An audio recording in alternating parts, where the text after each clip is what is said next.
हुकूमत ऑपोजिशन गालियों जारी रखण ते इतफाक़ करे वरितो। पार्लियामेंट हाउस में सरकार ऐं मुखालिफ धुर विच में ॻाल्हियुनि जो पहिरियों दौर। ॻाल्हियुनि खे जारी रखण ईंदड़ इजलास 2 जनवरी ते सॾाइण ते इतफाक़ कयो वियो।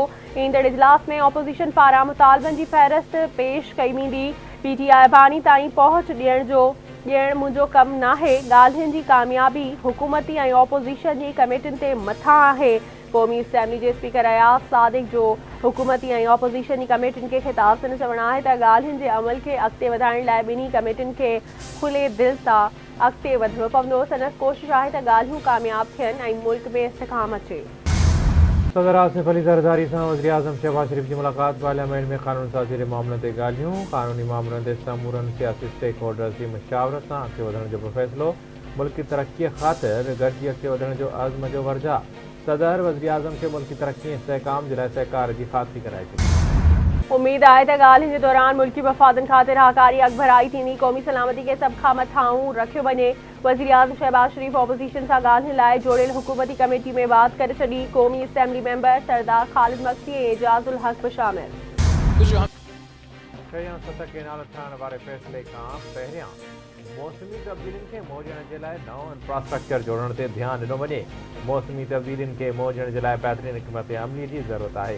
असांखे सस्ती ऐं माहौल दोस्त बिजली ते भाड़णो पवंदो।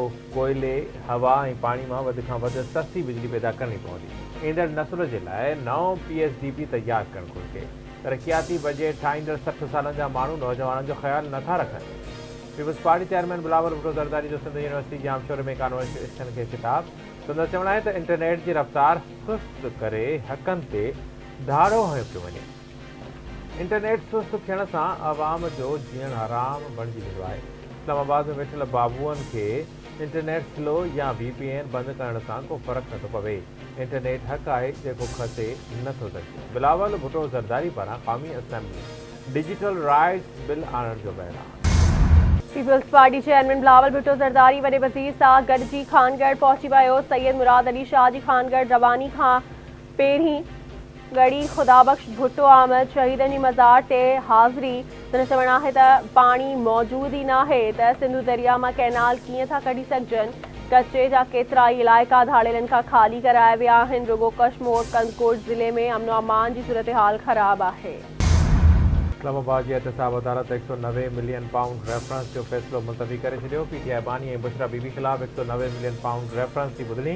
एहतसाब अदालत 18 डिसंबर ते 190 मिलियन पाउंड रेफरेंस जो फ़ैसिलो महफ़ूज़ कयो हो। 190 मिलियन पाउंड रेफरेंस जो फ़ैसिलो 6 जनवरी ते ॿुधायो वेंदो। इस्लामाबाद जी एहतसाब अदालत जे जज नासिर जावेद राना वकीलनि खे आगाह करे छॾियो। मुखालिफ धुर अॻवान उमर अयूब जी 1 महीने लाइ राहदारी ज़मानत मंज़ूर। खेसि गिरफ़्तार न करण जो हुकम। पेशावर हाई कोर्ट क़ौमी असेंबली में मुखालिफ धुर अॻवान उमर अयूब जी 1 महीने जी राहदारी ज़मानत मंज़ूर करे वरिती। पेशावर हाई कोर्ट जे जस्टिस इश्तियाक इब्राहिम उमर अयूब जी ज़मानत वारी दरख़्वास्त ते ॿुधणी कई। सखर जी ATC पारां डॉक्टर ख़ालिद महमूद सूमरो जे क़त्ल केस में 6 जवाबदारनि खे सज़ा ॾियण वारो मामिलो। फरियादी मौलाना राशिद महमूद सूमरो जवाबदारनि खे मौत जी सज़ा ॾियारण जे लाइ सिंध हाई कोर्ट में दरख़्वास्त दाख़िल कराई।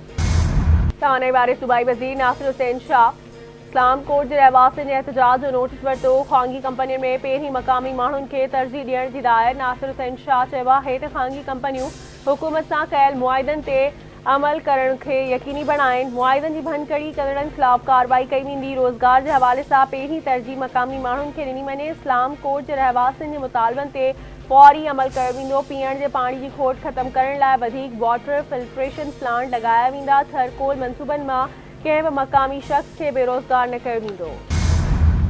सदर आसिफ अली ज़रदारी वज़ीर आज़म शहबाज शरीफ पारां ॾखण अफ्रीका खे वाइट वॉश करण ते क़ौमी टीम खे वाधायूं। सदर चयो आहे त पाकिस्तान क्रिकेट टीम पूरी सीरीज़ दौरान सुठी कारकर्दगी ॾेखारी। उमेद त मुस्तक़बिल में बि सुठी कारकर्दगी ॾेखारी वेंदी। वज़ीर आज़म जो चवणु आहे त क़ौमी टीम सीरीज़ दौरान बहितरीन रांदि जो मुज़ाहिरो कयो। PCB चेयरमैन मोहसिन नक़वी पारां बि क़ौमी टीम खे वाधायूं। एटमी पावर प्लांट में अरबें रुपयनि जो गबन। बांग्लादेश हिकु भेरो ॿीहर भारत खां हसीना वाजिद जी हवालगी जो मुतालबो करे छॾियो। बांग्लादेशी एंटी करप्शन कमीशन मूजिबि हसीना वाजिद ऐं संदसि ख़ानदान रूस जे $12.5 बिलियन जे एटमी प्लांट मां 5 अरब रुपयनि जी करप्शन कई आहे।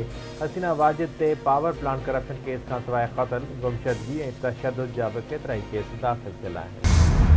ब्राज़ील में नंढो जहाज़ घर सां टकराइजी वियो। 10 मुसाफ़िर अजल जो शिकार। जहाज़ घर सां टकराइजण खां पोइ हिकु मोबाइल फ़ोन जी दुकान सां बि टकराइजी वियो।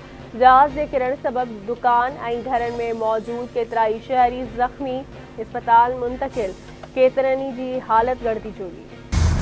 ऐं बिशार अल असद जी ज़ाल अस्मा अल असद मुड़ुस सां अलहदगी जे लाइ रूसी अदालत में दरख़्वास्त दाख़िल करे छॾी। तुर्क मीडिया जी दावा।